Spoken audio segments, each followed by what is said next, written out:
अस्सलाम वालेकुम।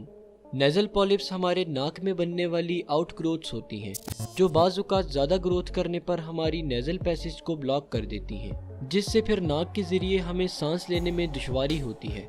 हमारे नाक के अंदर की खाली जगह को नेज़ल कैविटी कहा जाता है। नेज़ल कैविटी की लाइनिंग में म्यूकोसल सेल्स मौजूद होते हैं जो म्यूकस सिक्रीट करते हैं, जिससे जब हम सांस लेते हैं तो सांस नम होकर हमारे लंग्स में जाती है। इसके साथ साथ म्यूकस जर्म्स और डस्ट पार्टिकल्स को भी ट्रैप कर देता है। लेकिन बाज़ औक़ात किसी एलर्जी या इन्फेक्शन की वजह से म्यूकोसल लाइनिंग में इन्फ्लेमेशन होने लगती है, और जब इन्फ्लेमेशन काफ़ी ज़्यादा हो जाए तो म्यूकोसल लाइनिंग से कुछ आउटग्रोथ सी निकलने लग जाती है जो नेज़ल पॉलिप्स कहलाती है।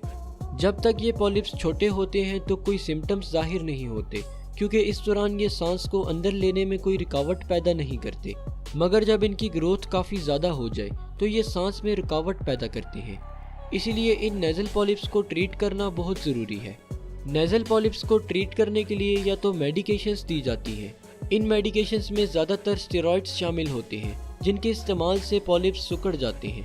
मगर जब मेडिकेशन से पॉलिप्स ट्रीट ना हो या पॉलिप्स का साइज़ बहुत बड़ा हो तो फिर इन पॉलिप्स को सर्जिकली रिमूव किया जाता है। पॉलिप्स को सर्जिकली रिमूव करने के प्रोसेस को पॉलीपेक्टोमी कहा जाता है। पॉलीपेक्टोमी में सर्जन सबसे पहले पेशेंट को जनरल एनेस्थीसिया देता है।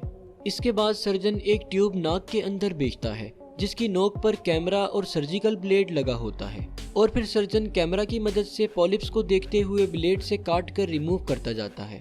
प्रोसेस कंप्लीट होने के बाद पेशेंट दोबारा से नाक के जरिए सांस लेने के काबिल हो जाता है। शुक्रिया, अल्लाह हाफिज़।